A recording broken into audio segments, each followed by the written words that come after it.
प्रतिवर्ष परी 19तम जियाट sporting premiere league 2024 old bus stand Talbaniya ठारे जिला स्तरीय क्रिकेट टूर्नामेंट अनुष्ठित हो जाइछि।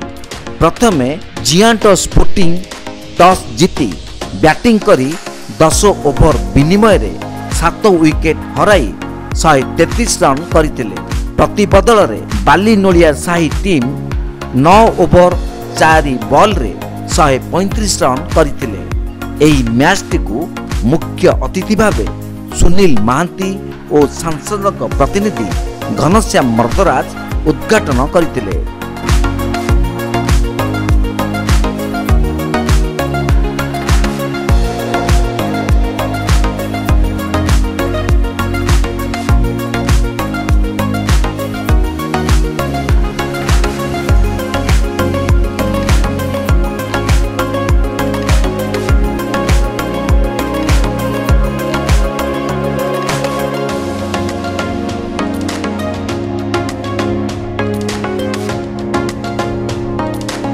जेम्स स्पोर्टिंग तरफ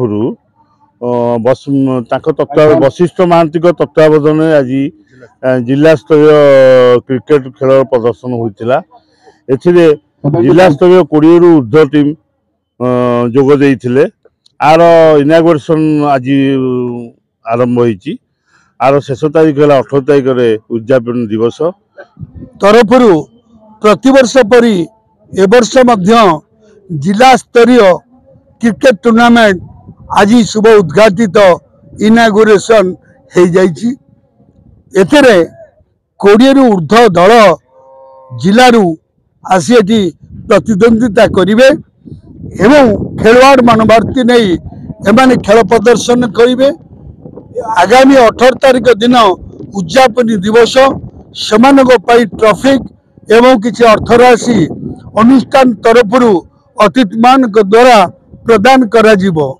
आज खेलर विकास सकाशे राज्य सरकार माननीय मुख्यमंत्री पुरी रे स्टेडियम प्रतिष्ठा करुसंती। एई निकट रे इनागुरेशन हबो आउ ए फील्ड रे पिला खेलिबेनी।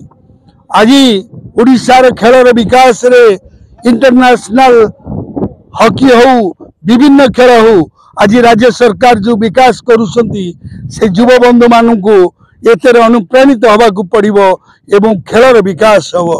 सम्मानित अतिथि भावे बापिन कुमार शतपथी, लोकनाथ महापात्र और ओम प्रकाश महांती, अंपायर भावे कृष्णा राव और सुनील पट्टनायक उपस्थित थिले। जियाट स्पोर्टिंग रो सभापति वशिष्ठ महांती कार्यक्रम परिचालना करथिले।